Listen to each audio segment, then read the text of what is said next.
Hello friends, Harchhath की बहुत बहुत शुभकामनाएं। हरछठ का पर्व जन्माष्टमी से 2 दिन पहले ही मनाया जाता है। इसे ललाही छठ, बलदेव छठ, रंधन छठ, चंदन छठ, हरछठ, तिन छठ, तिन्नी छठ आदि नामों से जाना जाता है।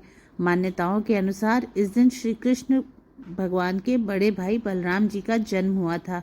इसीलिए इस दिन बलराम जी की पूजा की जाती है। जो महिलाएं सच्चे मन से ये व्रत रखती हैं उनकी संतान को दीर्घ आयु की प्राप्ति होती है। इस व्रत में महिलाएं दीवार पर पारंपरिक रूप से गोबर का छठ माता का चित्र बनाती हैं।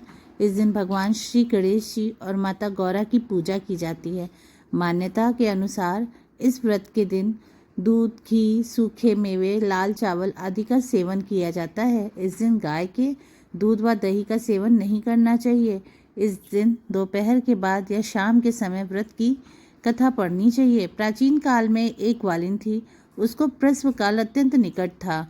एक और वह प्रसव से व्याकुल थी तो दूसरी ओर उसका मन गौरस दूध दही बेचने में लगा हुआ था। उसने सोचा कि यदि प्रसव हो गया तो गौरस यूं ही पड़ा रह जाएगा। यह सोचकर उसने दूध दही के घड़े सिर पर रखे और बेचने के लिए चल दी, किंतु कुछ दूर चलने पर उसे असहनीय पीड़ा हुई।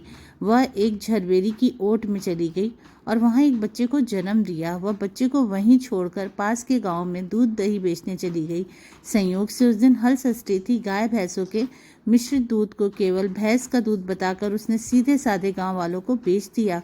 उधर जिस झरबेरी के नीचे उसने बच्चे को छोड़ा था, उसके समीप ही खेत में एक किसान हल जोत रहा था। अचानक उसके बैल भड़क उठे और हल का फल शरीर पर घुसने लगा और बालक मर गया।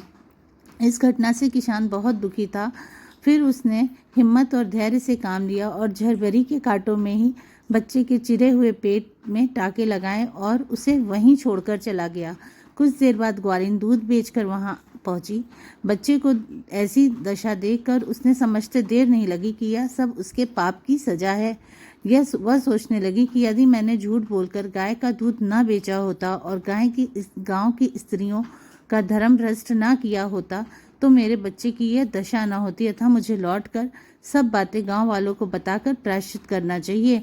ऐसा निश्चय कर वह उस गांव में पहुंची जहां उसने दूध दही बेचा था। वहां गली गली घूमकर अपनी करतूत और उसके फलस्वरूप मिले दंड बखान करने लगी। तब स्त्रियों ने स्वधर्म रक्षार्थ और उस पर रहम खाकर उसे क्षमा कर दिया और आशीर्वाद दिया और हलछठ माता की कृपा से उसका बच्चा जीवित हो गया और उसको वैसे ही एकदम स्वस्थ मिला। इसीलिए हलछठ माता की कृपा सब पर बनी रहे। जिस तरह उस पर बनी उस तरह हम सब पर भी बनी रहे।